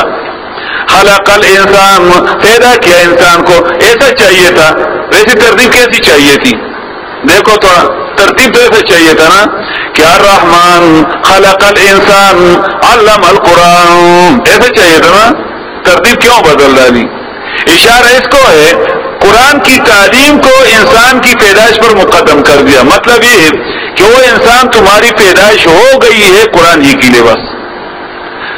ابھی مسلمان خود سوچے، مسلمان انسان تو چھوڑو، مسلمان کے پاس وقت نہیں. وہ بات انسان تو چھوڑو جو خود کو مسلمان کہتے ہیں، لا الہ الا اللہ محمد رسول، اس کے لیے ایک گھنٹہ بھی نہیں ہے قرآن کے لیے. حالانکہ اتنا سوچو کہ تم پیدا کی گئے ہو قرآن کے لیے. تعلیم قرآن پہلے کیا، تخلیق قرآن کو بعد میں کیا. یہ اللہ تعالیٰ کی رحمانیت کے آثار ہیں. الرحمن عام مہربانی والی ذات، عام مہربانی اس کی ہے مسلمانوں پر بھی، دشمنوں پر بھی، سب پر. الرحیم خاص مہربانیاں. خاص مہربانیاں بھی یہ ہیں کہ کچھ مخلوقات پر خصوصی مہربانی، جیسے ہم پر کل میں نے اس پر تفصیل کی تھی. مالک یوم الدین، مالک ہے قیامت کے دن کا. دین سے مراد ہے جزا و سزا. دین کا معنی جزا و سزا، یعنی اس دن جزا اور سزا واقع ہوئے گا. جس دن دنیا میں اللہ کی باتیں مانی تھی، اللہ کے پیغمبروں کے طریقوں پر چلے تھے، ان باتوں سے خود کو بچا تھا جس سے اللہ نے منع کیا تھا، ان طریقوں سے خود کو بچا تھا جو نبی اسلام پیغمبروں کے طریقے نہیں تھے، تو اس کو قیامت کے دن بہترین جزا مل جائے گی جو جنت ہے، اللہ کی رضا ہے، اللہ کی دیدار ہے، اچھی اچھی خوراک ہے، جزیوں میں جزا. اور جن لوگوں نے دنیا میں اپنی طبیعت کے مطابق زندگی گزاری تھی، قرآن اور سنت کو سے درکنار وہ زندگی گزارا تھا، نہ اللہ کی بات مانی، نہ پیغمبر کے طریقے پر چلا تھا، تو اس کو وہاں پر اس کی سزا ملے گی. یوم الدین، یہاں ایک شبہ آتا ہے، مالک یوم الدین، قیامت کے دن کا مالک ہے. مالک دنیا کیوں نہیں کہا؟ تو کیا دنیا کا مالک ہے کہ نہیں ہے؟ اللہ تو دنیا اور آخرت دونوں کا مالک ہے. تو یہاں پر صرف مالک یوم الدین کیوں کہا؟ کیونکہ یہاں پر عقیدے کا بیان ہو رہا تھا، یہاں پر عقیدے کا بیان ہو رہا تھا، اور مشرکوں کا عقیدہ یہ ہے کہ اکثر مشرک اولیاء کی پوجا پاٹ جو کرتے ہیں، یہ گیاری وغیرہ جو دیتے ہیں، نذر چڑھاوے جو چڑھاتے ہیں، یہ جو پکار کرتے ہیں، ان کا عقیدہ یہ ہوتا ہے کہ یہ لوگ ہم کو چھڑائیں گے، قیامت کے دن ہی ہم کو چھڑائیں گے. تو ان پر رد ہے کہ نہ، مشرکوں کا یہ عقیدہ ہے کہ اللہ کی چہیتے ہیں، اللہ ان کی کوئی بات ٹال ہی نہیں سکتا. جس طرح ایک چہیتا بیٹا ایک نازول اولاد، والدین اس کی بات کو رد نہیں کر سکتے، اسی طرح یہ اولیاء اللہ کے چہیتے ہیں، نازولی ہیں، تو یہ جو کچھ کہیں گے وہ رہے گا. یہ جن کو جنت میں لے جائیں، اس لیے مشرک اکثر کہتے ہیں کہ ہم نے فلانی پیر کے دامن کے نیچے ہو چکے ہیں، بعض کہتے ہیں ہم فلانی پیر کے پنجی کے نیچے ہیں، بعض کہتے ہیں ہم فلانی پیر کے دامن کے نیچے ہیں، بعض کہتے ہیں کہ ہم فلانی پیر کی سوٹا کے نیچے ہیں، سوٹے لختہ. حالانکہ تینوں باتیں ہیں، یعنی پنجا کے نیچے تو چوہا ہوتا ہے، پیر تیر نے بلی بنا اپنے آپ کو چوہا بنایا. کتنی ذلت کی بات، قرآن سے نابلد آدمی کتنے ذلیل، یعنی خود کو چوہا کہ میں پیر کی پنجی کے نیچے ہوں، کہتے ہیں کہ نہیں کہتے؟ اور کہتے ہیں کہ ہم فلانی پیر کے چڑی کے نیچے، تو چڑی کے نیچے تو گدا ہوتا ہے، تو پیر سے خرکار بنا، اپنے سے خر بنایا. کبھی کہتے ہیں ہم فلانے صاحب کے دامن کے نیچے ہیں. دامن جانتے ہو؟ لمن کے نیچے کیا چیز ہوتا ہے؟ یعنی اتنا ابھی نہیں سوچتے کہ میں خود سے کیا بنا رہا ہوں. حالانکہ ہم مسلمان انسان، ایک تو اللہ نے لقد کرمنا بنی آدم، اللہ نے بنی آدم کو کرامت دی، عزت دی ہے. پھر انسانوں میں اللہ نے مسلمانوں پر خصوصی مہربانی کی. ہم کسی کی دامن کی نیچے نہیں، نہ کسی کے پنجے کے نیچے اور نہ کسی کی چڑی کے نیچے. ہم اللہ اور اللہ کی کتاب اور پیغمبر صاحب کی سنت کے نیچے ہیں. سمجھ گیا؟ تو مشرک کا یہ عقیدہ ہے کہ یہ اولیاء ہم کو چھڑائیں گے. تو اللہ نے فرمایا مالک یوم الدین، مالک ہے قیامت کے دن کا، اس دن کسی کا اختیار نہیں ہوگا. جیسے صورت مومن دیکھو، سورت مومن آیت نمبر 16 دیکھو، 12-24.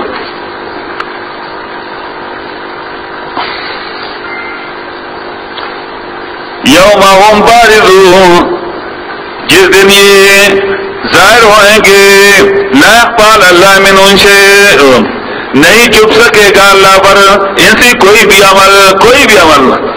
آیت نمبر 16 پارہ نمبر 24. خپل قرآن مجید کو بار تا دشته قرآن مجید بل ما ډسټرب کو تا سامو کار خرابي بل مو خرابي. لمن الملک اليوم پارہ نمبر 24. بیا میں پھر بار میں کہتا ہوں کہ بس اپنی لیے نکالو، اس میں تمہاری انگلیوں کو کی ٹریننگ بھی ہو جائے گی، آئندہ کے لیے تمہارے کو آسان ہو جائے گا. ابھی دیکھو تم یہ انگلیوں کی آنکھیں ہیں، تم کو پتا ہے؟ میں کہتا ہوں اکثر انگلیوں کی آنکھیں ہیں. لوگ کہتے ہیں کیسے آنکھیں؟ نہیں، میں کہتا ہوں تمہاری گردن پر کہیں یا تمہاری پیٹھ پر کہیں کوئی چیز پھر رہا ہوتا ہے، معمولی سا چوٹی، تو تمہاری انگلیاں کیسی ہوتی ہیں؟ سیدھے اس کو پکڑتے ہو کہ نہیں؟ نظر تو نہیں آتا.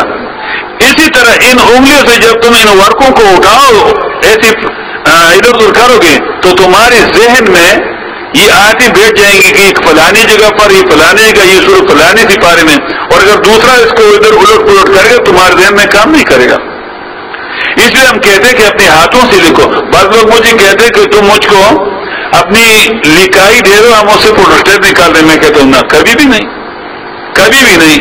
یہ صاحب کہتا ہے کہ اس کی گھر والی وہ تھوڑی پہلے سے آتی ہے، تو کہتے ہیں کہ اس نے کہا کہ خیر میں تمہارے لیے اس کی جو چیزیں رہ جاتی میں اس کو پورا کروں. میں نے کہا نا، اس کو میں نے کہا نہ، اس سے کہو کہ نہ بالکل نہیں، وہ تمہارے بالکل جگہ پورا نہ کریں، خود اپنے لیے پوری کرو. جو چیز ادھورے جائے تو کل تو وقت سے آ جاؤ، اپنے ساتھیوں سے پوچھو. یا یہاں جب ہم درس ختم کر دیتے ہو، یہاں بیٹھ جاتے ہیں 10-15 منٹ 20 منٹ، میرے سے پورا کرو، میرے کو کہو، اپنے ساتھیوں سے کہو. اپنی انگلیوں سے لکھو گے تو میں نے کہا انگلیوں کی آنکھیں ہیں، یہ انگلیوں کی آنکھوں کی اور دماغ اور دل کا یہ ایک رابطہ ہے. جب تم اپنی انگلیوں کا لکھا ہوا دیکھو گے، یعنی پورا صفحہ تم 1 منٹ میں سیکھ سکو گے اپنی انگلیوں کا. جو تم نے لکھا ایک پورا صفحہ 1 منٹ کے اندر تمہارے ذہن میں آ جائے گا. اور دوسرے کا لکھا ہوا ایک صفحے کے لیے تم کو آدھا گھنٹہ چاہیے ہوگا. یہ کیوں؟ انگلیوں کی آنکھیں ہیں. خود قرآن کریم کی ورقوں کو الٹ پلٹ کر دیا کہ تمہاری انگلیاں اس کے ساتھ عادت ہو جائے. سمجھ گیا؟ تو سورۃ مومن آیت نمبر 16 دیکھو. یوم ہم بارزون، جس دن یہ لوگ ظاہر ہوں گے اللہ کو، لا یخفی اللہ منہم شیء، نہیں چھپ سکے گا اللہ پر ان سے کوئی بھی کام، کوئی بھی چیز. اور اعلان کیا جائے گا لمن الملک اليوم، کس کی بادشاہی آج کے دن، کس کا اختیار ہے. سب چپ ہو جائیں گے، کسی میں جرأت بھی نہیں ہوگا کہ پیر صاحب کا، ولی صاحب کا، پیغمبر صاحب کا، فرشتے نہ کوئی کچھ. تو اعلان ہو جائے للہ الواحد القہار، خاص اللہ ہی کی بادشاہی ہے. الواحد جو ایک ہے، کوئی اس کا شریک نہیں. القہار جو سب پر غالب ہے، کوئی اس سے اپنے آپ کو چھڑا نہیں سکتا. القہار، سمجھ آئے بات؟ تو قرآن کریم نے یہ مالک یوم الدین کیوں کہا کہ مشرک کا شبہ ختم. مشرک تو کہتا ہے کہ ہم کو چھڑائیں گے نا. سورۃ یونس دیکھو تو، سورۃ یونس پارہ نمبر 11. وہ تو کہتے ہیں کہ بابے ہم کو بچائیں گے نا، بابے تم کو نہیں بچا سکتے. وہ وَيَعْبُدُونَ مِن دُونِ اللَّهِ سورہ یونس 11واں پارہ آیت نمبر 18 وَيَعْبُدُونَ مِن دُونِ اللَّهِ اور عبادت کرتے ہیں مشرک اللہ کے سوا ما ان کی لا ضرم جو نہ نقصان دے سکتے ان کو ولا ينفعهم اور نہ فائدہ دے سکتے ان کو وَيَقُولُونَ کہتے ہیں مشرک هَؤُلَاءِ شُفَعَاؤُنَا یہ حضرات ہماری سفارشی ہیں عند اللہ اللہ کے ہاں یہ ہماری کام اللہ سے یہاں بھی کراتے ہیں اور قیامت میں بھی ہم کو اللہ سے چھڑائیں گے یہاں بھی ہم کو ہمارے سوال اللہ سے منظور کراتے ہیں جیسے جج کا وکیل اور جیسے بادشاہ کا وزیر تو مشرکوں کا تو عقیدہ تھا کہ ہؤلاء شفعاؤنا عند اللہ وہ اللہ کو مانتے تھے کہ نہیں مانتے تھے اللہ کو سب کچھ مانتے تھے ہاں یہ اولیاء کو کیا مانتے ہیں شفعاؤنا عند اللہ ہمارے سفارش آج بھی مسلمان کہتے ہیں کہ یہ ہمارے سفارش ہم تو ان کو خدا نہیں کہتے تو مالک یوم الدین مالک ہے قیامت کے دن کا اور مالک دنیا کا بھی ہے لیکن دنیا کا کیوں نہیں کہا ایک تو یہ وجہ کہ مشرکوں پر رد ہو رہا تھا دوسری بات یہ ہے کہ دنیا میں تمام لوگ ایک وقت میں موجود نہیں ہوتے جب آدم علیہ السلام تھے دنیا میں زمین پر زندہ تھے دنیاوی زندگی کے ساتھ تو نوح علیہ السلام تھے نہیں تھے نا ابراہیم علیہ السلام تھے نہیں تھے نبی السلام تھے نہیں تھے نا بعض لوگ کہتے ہیں کہ نبی السلام اولین و آخرین ہیں مطلب یہ کہ آدم علیہ السلام کے وقت میں بھی تھا تو آدم علیہ السلام کس لیے پھر بھیجا جب یہ اس وقت تھا تو اس کی ضرورت کیا تھی پھر تو وہ نبی علیہ السلام کا امت ہی ہوگا کیونکہ نبی علیہ السلام ہر پیغمبر سے اللہ نے وعدہ لیے ہوا ہے کہ آخری پیغمبر آئے لَتُؤْمِنُنَّ بِهِ وَلَتَنْصُرُنَّهُ تم اس کا یہ اس پر ایمان لاؤ گے اور اس کا ایمان لانا کیا مانا یعنی اس کا مشن چلاؤ گے اس کا مدد کرو گے قَالَ أَقْرَرْتُمْ وَأَخَذْتُمْ عَلَى ذَلِكُمْ ذِكْرِي إِسْرِي قَالُوا أَقْرَرْنَا قَالَ فَاشْهَدُوا وَأَنَا مَعَكُم مِّنَ الشَّاهِدِينَ یہ تو سورۃ آل عمران آیت نمبر 81 میں آ جائے گا انشاءاللہ سمجھ گیا تو جب آدم علیہ السلام تھی تو نبی السلام اس وقت کدھر تھی اگر نبی السلام تھی تو آدم علیہ السلام کی ضرورت کیا تھی وہ تو امام المرسلین موجود تھا تو اس کو کیا ضرورت تھا نوح علیہ السلام جب تھے تو اس وقت آدم علیہ السلام نہیں تھے وفات پا گئے تھے اور نبی السلام بھی نہیں تھے ابراہیم علیہ السلام بھی نہیں تھے نبی السلام جب دنیا میں تھے تو اس وقت کوئی بھی پیغمبر زندہ نہیں تھا کیونکہ اگر پیغمبر زندہ ہوتے تو نبی السلام کی امت ہی بن کر ہوتے سمجھ گیا پیغمبری کی ہوتی یعنی پیغمبر ان سے کٹتی نہیں تھی پیغمبر ہوتی بھی لیکن نبی اسلام کی امت میں آ جاتے تو سب لوگ ایک وقت میں موجود نہیں ہوتے کسی بھی ٹائم میں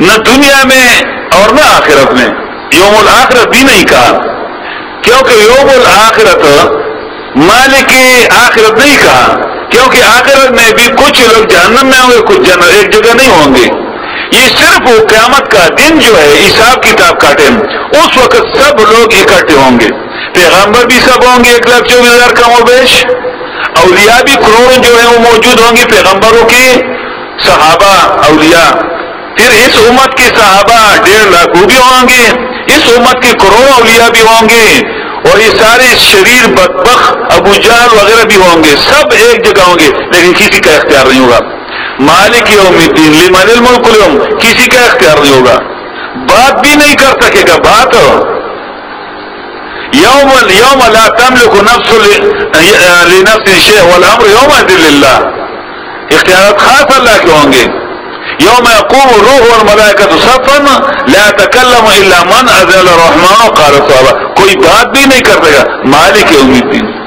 مالک ہے قیامت کے دن کا دوسرے جو قرآن کریم نے اپنے لیے مالکیت دنیا میں بھی ثابت کی ہے یا پر یہ صرف آخرت کی مالکیت کیوں کہی دو وجہ سے ایک مشرکوں پر رد کرنے کے لیے اور دوسرا یہ بتلانے کے لیے کہ اس وقت سب موجود ہوں گے لیکن کسی کا اختیار نہیں ہوگا سورۃ نساء دیکھو تھوڑا سا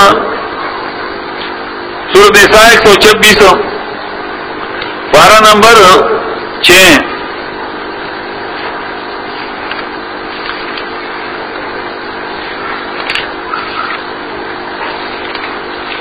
نمبر 5 نہیں 5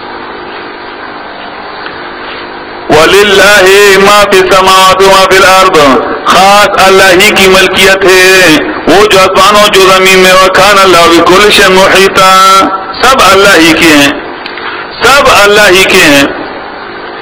اسی طرح آیت نمبر 131 دیکھو، وَلِلَّهِ مَا فِي السَّمَاوَاتِ وَمَا فِي الْأَرْضِ، آسمان اور زمین سب اللہ کی ملکیت، اللہ کی۔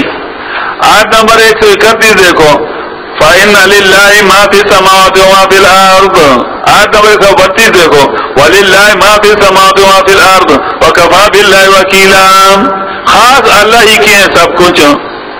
171 دیکھو اسی سورت میں، سورۃ نساء میں، آیت نمبر 171 آخری آیت دیکھو، لہو ما فی السماوات، آخری آیت کا آخری سرا، لہو ما فی السماوات وما فی الارض، خاص اللہ ہی کی ملکیت ہے، وہ جو آسمان اور جو زمین میں ہے، وکفا باللہ وکیلا، اور کافی ہے خاص اللہ ذمہ وار۔ سورۃ انعام دیکھو آیت نمبر 13، پارہ نمبر 7 آیت نمبر 13 دیکھو، وَلَهُ مَا سَكَنَ فِي اللَّيْلِ وَالنَّهَارِ، اور خاص اللہ ہی کی ہیں، خاص اللہ ہی کی اختیار میں ہے، ما وہ سکن فی اللیل، جو رہتے ہیں رات میں، والنہار، اور دن میں۔ دن اور رات میں کیا مانا؟ پوری دنیا کے لوگ، کیونکہ بعضی دنیا پر ابھی رات ہے اور بعضی پر دن ہے، یعنی پوری دنیا میری ہی ہے، وہ سمیع علیم، میری ہی محتاج ہے، وہ سمیع علیم۔ ادھر سورۃ مائدہ دیکھو آیت نمبر 17، چھٹا پارہ، آیت نمبر 17 دیکھو،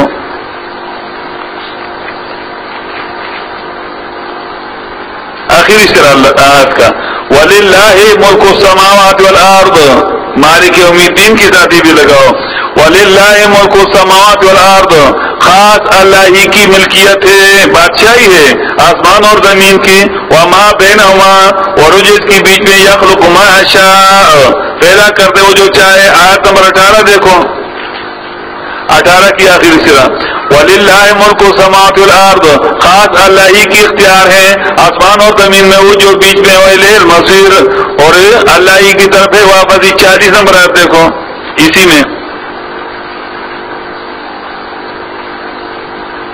اپنی لیے ثابت کرتا ہے، علم تعلم ان اللہ لہو ملک السماوات والارض، آئے تو نہیں جانتا وہ مخاطب کہ یقینا اللہ جو ہے لہو ملک السماوات والارض، خاص اسی ہی کی بادشاہی آسمان و زمین کی، کسی اور کی نہیں، نہ پیغمبر کی نہ ولی کی۔ یعذب من یشاء، سزا دیتا ہے جس کو چاہے سزا، اور بخشش کرتا ہے جس کے لیے چاہے بخشش، واللہ علی کل شیء قدیر، اور اللہ ہر ایک چیز پر قدرت رکھنے والا۔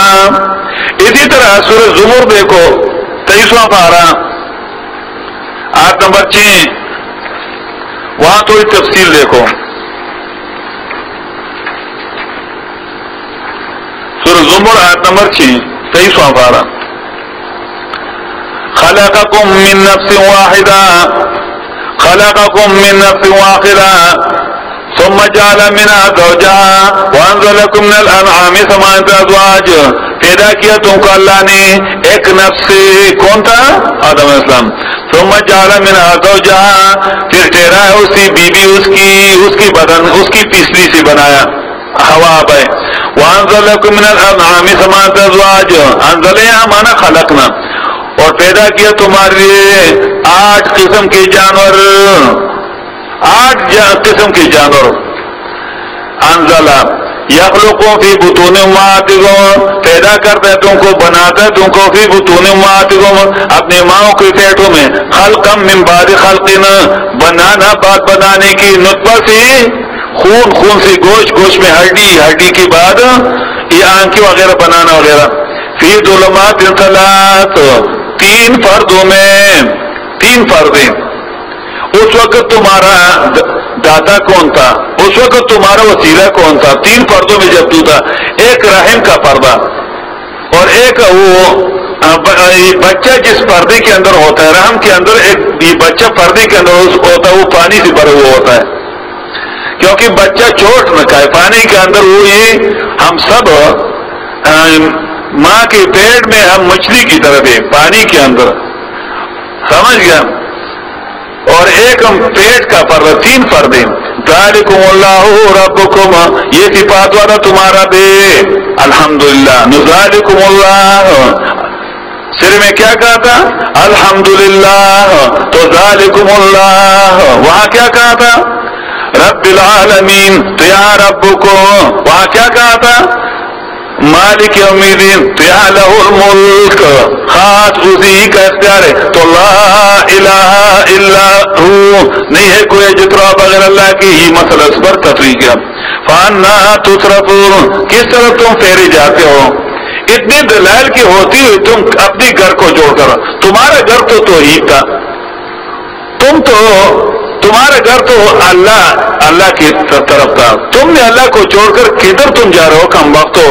فانا تصرفون، کہاں جا رہے ہو؟ مالک یوم الدین، مالک ہے قیامت کے دن کا. ایک تو یہ ثابت ہو کہ قیامت کا دن ہے، اس بات کی قیامت. دوسری بات یہ ثابت کرے کہ اس دن کسی کا اختیار نہیں ہوگا. بعض لوگوں کو یہ شبہ پڑ گیا ہے، اس کو قیامت کو دنیا پر قیاس کیا ہوا ہے کہ جس طرح دنیا میں لوگ ایک دوسرے کی کام آتے اس طرح وہاں بھی. لیکن قرآن کریم نے اس عقیدے کا رد کیا ہے جگہ جگہ بہت سختی کے ساتھ. سورۃ بقرہ دیکھو، پہلا پارہ آیت نمبر 48 دیکھو. نبی شفاعت قہری کا اس کو کہتے ہیں ہم. یہ زور ایک ہے چھڑانا اللہ سے، یعنی سفارش کرنا اللہ کی اجازت کے بعد، وہ الگ چیز ہے. اور ایک مشرکوں کا عقیدہ ہے کہ ہم کچھ بھی کریں بابی ہم کو چھڑائیں گے. تو اس کا رد دیکھو آیت نمبر 48. واتقوا یوما، ڈرو یومن، اس دن کے عذاب سے، لا تجزی نفس عن نفس شیئا، کہ فائدہ نہیں دے سکے گا، بدلہ نہیں دے سکے گا ایک نیک نفس عن نفس، ایک برے نفس سے شیئا، کچھ بھی. ایک نیک نفس یعنی کوئی ولی، کوئی پیغمبر، کوئی بھی، کوئی فرشتہ. ولا يقبل منها شفاعت، اور قبول نہیں کیا جائے گا اس برے نفس سے سفارش کسی کی، یعنی کسی کی سفارش قبول نہیں کی جائے گی. تو ولا يؤخذ منها عدل، اور نہ قبول کیا جائے گا اس بدکار انسان سے عدل، کوئی فدیہ، کوئی رشوت. ولا ينصرون، اور نہ ان کی امداد کی جائے گی. یہ 4 طریقے ہیں دنیا میں چھڑانے کے. پہلا ضمانت، جب کوئی آدمی کوئی قتل کر دیتا ہے، جھگڑا کر دیتا ہے، کوئی برائی کر دیتا ہے، تو اپنی پڑھائی وغیرہ دوست وغیرہ چلے جاتے ہیں، اس کی ضمانت کرتے ہیں. ضمانت یعنی اپنے آپ کو دے دیتے ہیں کہ ہم اس کی ضمانت کرتے ہیں، اگر پھر یہ حاضر نہیں ہو تو ہم کو پکڑو. تو پہلے لا تجزی نفس عن نفس، بدلہ نہیں دے سکے گا ایک نفس عن نفس، ایک نفس سے کچھ بھی، کہ اپنے آپ کو پیش کر دے اس کو چھوڑا ہی نہیں ہو سکے. پہلا طریقہ رد. دوسرا طریقہ یہ ہوتا تھا دنیا میں کہ سفارش کرتے تھے، یار ہمارے بھائی پکڑا گیا، اس نے ایکسیڈنٹ کیا تو بڑے افسر کو سفارش کر کے چھوٹی سے اس کو چھوڑا لیتا تھا. یہاں دوسرا طریقہ بھی رد. ولا يقبل منها شفاعت، اور قبول نہیں کیا جائے گا منها اس کی طرف سے سفارش، کہ سفارش کے ساتھ اس کو چھوڑا جائے نہیں ہوئے گا. تیسرا طریقہ یہ تھا دنیا میں کہ پھر پیسے دیتے تھے، رشوت دیتے تھے. تو ولا يؤخذ منها عدل، قبول نہیں کیا جائے گا اس سے عدل، رشوت بھی نہیں چلے گی. اور چوتھا طریقہ یہ تھا، یہ چوتھا طریقہ اکثر یہ سیاسی لیڈروں کا ہوتا تھا. سیاسی لیڈر جب گرفتار ہوتے تھے تو اس کے وہ نیچے والے لوگ چمچے روڈوں کو بلاک کر دیتے ہیں، اور اسی طرح لوگوں کی دکانوں کو توڑ پھوڑ کر دیتے ہیں، گاڑیوں کی شیشے توڑ پھوڑ، حکومت پر زور ڈالتے ہیں کہ ہمارے لیڈر کو چھوڑ، اور ہم اپنے ملک کو آگ لگاتے ہیں. ہمارے ملک کی بھی عجیب طریقہ ہے نا. انگریزوں پر غصہ ہوتے ہیں تو اپنے پیسوں سے جا کر کپڑا خرید لیتے ہیں اور اس سے امریکہ کا جھنڈا بنا لیتے ہیں. اور مولوی صاحبان اکثر یہ کام کر رہے ہیں. عام لوگ تو چھوڑو، عام تو پاگل ہیں، جاہل ہیں، جو خود کو مولوی کہتے ہیں، جماعت کے لوگ ہیں، جماعت اسلامی اور یہ دوسرے لوگ. انگریزوں کا اکثر میں اخبار میں دیکھتا ہوں، اور بڑی بڑی داڑھی والا امریکہ کا جھنڈا کو آگ لگا دیتے ہیں. پاکستان میں لاہور میں یہاں تم جا کر وہاں ان کا جھنڈا جلاؤ کہ پتہ چلے تم کو. اپنے پیسوں کو جلاتے ہیں تو وہ لوگ وہاں ان پر ہنستے ہیں کہ دیکھو کتنے پاگل لوگ ہیں، اپنے پیسوں سے جھنڈا خریدا اور اپنے پیسوں سے اس کو جلا. اور وہاں انہوں نے کوئی نبی اسلام کی شان میں کوئی گستاخی کی ہوتی ہے امریکہ میں یا ناروے میں یا ڈنمارک میں کہیں کافر ملکوں میں، تو یہاں یہ ملک سر پر اٹھا لیتے ہیں اپنے ملک میں اپنی گاڑیوں کو. تم نے دیکھا تھا نا یہ ڈیو گاڑی ڈائیو کے پوری آٹے کو انہوں نے تس کیا تھا. اسی طرح بہت سے یہ ڈیزل پمپوں کو انہوں نے آگ جلائی تھی، گاڑیوں کو، لوگوں کی گاڑیوں کو آگ جلائی تھی کیونکہ نبی اسلام کی شان میں گستاخی کی گئی تھی. ہم اس وقت کہتے تھے کہ یار ہم کو دون سے گیلا نہیں، وہ تو کافر ہیں. ہم کہتے تم نے نبی علیہ السلام کی شان کی اٹھائی ہے، تو اپنے چہرے کو دیکھ یہ چہرہ نبی اسلام کا تھا. گستاخی تو تم نے کیا، بے عزتی تو تم کر رہے ہو. اپنے غم کو دیکھ تمہارے غم ہی نبی اسلام کے طریقے پر ہے.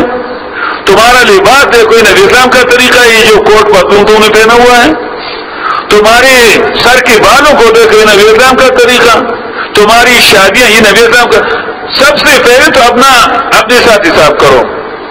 تم تو لا الہ الا اللہ محمد رسول اللہ کہنے والے ہو، تم اتنی بے عزتی کر رہو دن میں، اتنا تو کافر نہیں ہے. کافر تو عمر میں ایک مرتبہ بے عزتی کر رہتا ہے اور وہ تو ہے کافر. پھر ان کا جھنڈا، اس کا جھنڈا لا کر بنا کر یہاں پر اس کو آگ لگاتے اور ہنستے کہ ہم نے بڑا تیر مارا ہے، اور وہاں ان پر ہنستے کہ دیکھو یہ کیسے بیوقوف پاگل لوگ ہیں.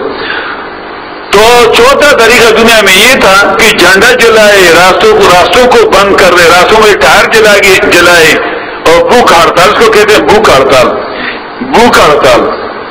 حالانکہ بھوک ہڑتال یہ دونوں ناروا ہیں، راستے بند کرنا بھی ناروا ہے. سمجھ گیا؟ وَعَلَامُ يُنصَرُونَ، نہ ان کی امداد کی جائے گی کہ کوئی ان کے لیے بھوک ہڑتال کرے، کوئی ان کے لیے راستوں کو بند کرے، کوئی ان کے لیے شیشے توڑے اللہ پر دباؤ ڈالنے کے لیے کہ گاڑیوں کی شیشے توڑے، بازاروں کی دکانیں لوٹائیں. لام ينصرون، اس طریقے سے بھی چھڑائی نہیں ہوگی. یہ چار طریقوں کے علاوہ کوئی طریقہ ہے دنیا میں چھڑانے کا؟ ہے نہیں ہے نا. تو اللہ نے وہ چاروں طریقے بند کی کہ بھائی تمہارا چھوڑا نہیں ہو سکتا. اس طرح اسی سورۃ بقرہ میں 254 نمبر آپ دیکھو، 254 نفی شفاعت قہری کا، زور کے ساتھ چڑھانے کا نفی. یا ایھا الذین آمنوا، وہ ایمان والو، ان انفقوا مما رزقناکم، خارج کرو مما اس مال سے، رزقناکم جو دیے میں تم کو، من قبل ان یاتی یوم، پہلے سے کہ آ جائے گی ایک دن، لا بیع فیہ، نہیں ہوگا اس میں لین دین، خرید و فروخت، ولا خلۃ، اور نہ دوستی مشرکوں کی، ولا شفاعہ، اور نہ چڑھانا مشرکوں کا، والکافرون والظالمون، اور کافر جو ہیں وہ ہیں خاص، وہ ہیں ظالم. ہاں چڑھانا ہوگا لیکن الا باذن. تو نفی شفاعت قہری، اسی طرح نفی شفاعت قہری سورۃ انعام 51 نمبر آپ دیکھو، 7واں پارہ. بس یہ آیت ختم کرتے ہیں چوٹیاں، ہاں تنگ مت ہو جاؤ. آیت نمبر 54،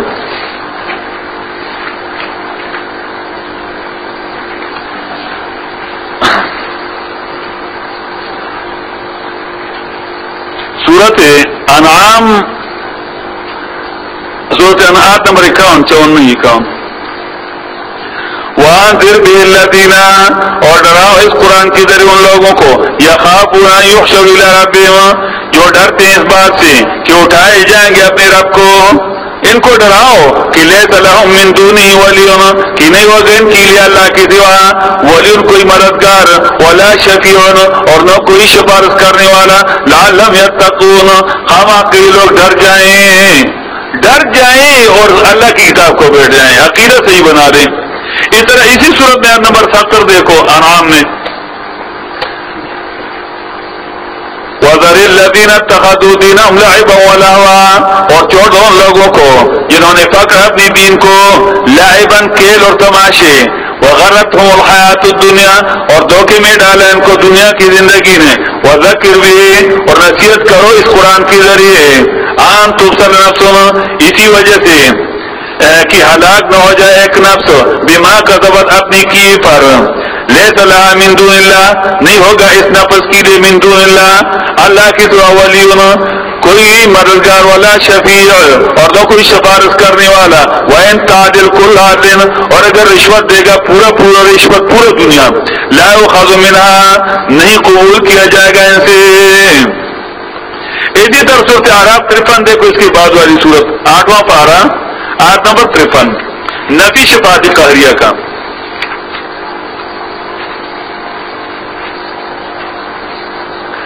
آخری آیت کا آخری یا بس طرح حال ينظرون الا تاویلہ انتظار نہیں کرتے یہ منکرین قرآن الا تاویلہ مگر قرآن کریم کے عذاب کا. یوم آتی تاویلہ جس دن آ جائے گی عذاب قرآن کریم کے انکار کا. یقول الذین کہیں گے وہ لوگ نسوء جنہوں نے چھوڑا تھا قرآن کو من قبل دنیا میں کہیں گے قد جاءت رسل ربنا بالحق یقینا آئے تھے اللہ کی قاصد ہمارے رب کی قاصد بالحق حق کے ساتھ. فہل لنا من شفاعہ ہے ہمارے کوئی سفارش کرنے والا. فیشفعوا لنا کہ سفارش کرے ہمارے لیے. او نردو یا واپس کی جائے دنیا کو فنعمل غیر الذی تو عمل کریں گے بغیر اس عمل کے کننا نعمل جو ہم تھے کرنے والے.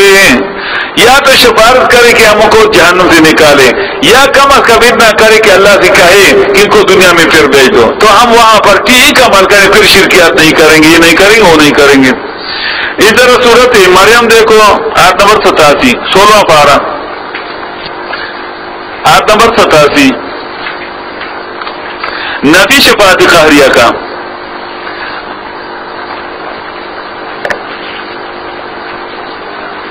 لا یملکون الشفاعت واقدار نہیں ہوں گے مشرک یہ جہنمی شفاعت سفارش کا الا من مگر واقدار ہوگا سفارش کا من وہ اتخذ عند الرحمن جس نے پکڑا تھا مہربان بادشاہ کے ہاں عہدن وعدہ توحید کا لا الہ الا اللہ محمد رسول اللہ کہنے والا اس پر کاربند رہنے والا اس کے لیے سفارش کی جائے گی. وہ شفاعت کر بھی سکے گا اس کے لیے کی بھی جائے گی.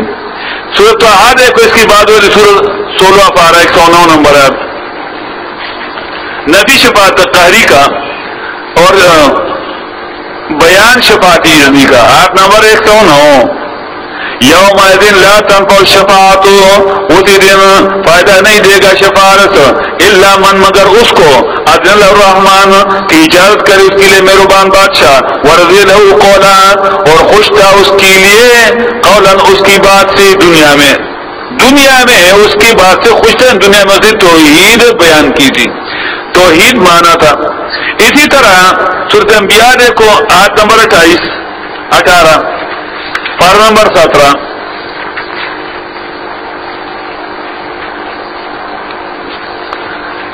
آیت نمبر 28 یعلم ما بین ایدیہم جانتے اللہ وہ جو آگے مخلوقات کے ہیں وما خلفہم اور وہ جو ان کے پیچھے ہیں ولا یشفعون اور سفارش نہیں کر سکیں گے فرشتے اور نیکوکار لوگ الا لمن مگر اس کے لیے ارتضی کہ پسند کرے اس کے لیے اللہ وهم من خشیتہ مشفقون اور یہ اولیاء اور یہ فرشتے من خشیتہ اللہ کے ڈر سے مشفقون ڈرنے والے ہیں.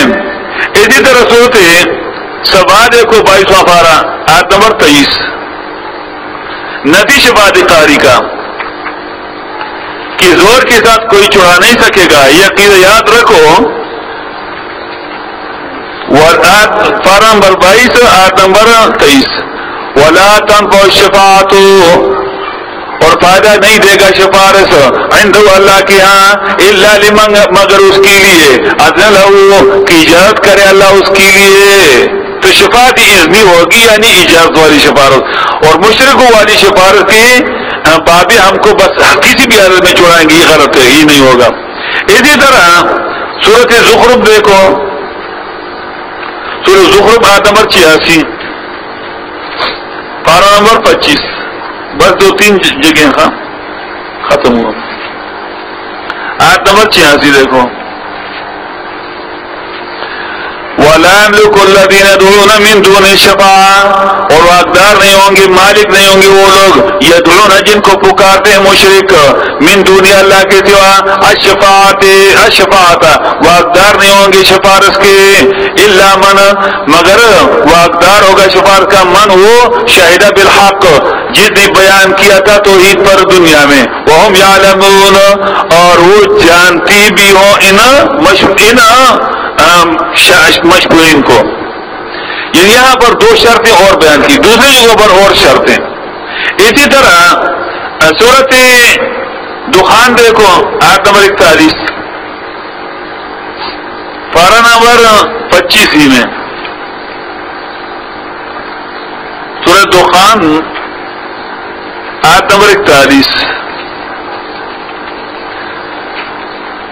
یوم لا یغنی مولانا، اس دن فائدہ نہیں دے گا دوست، عن مولانا ایک دوست سے شیئن کچھ بھی، ولا هم ينصرون اور نہ ان کی مدد کی جائے گی، الا مگر فائدہ دے گا من اس کو رحم اللہ جس پر رحم کیا تھا اللہ نے دنیا میں، قرآن کو بٹھایا تھا، جن کا عقیدہ ٹھیک کیا تھا تو اس کے لیے سفارش ہو جائے گی، وہ سفارش کریں گی بھی۔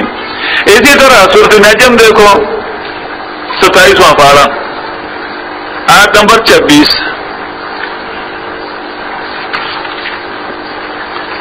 سورۃ نجم آیت نمبر 26، نفی شفاعت قہریہ کا،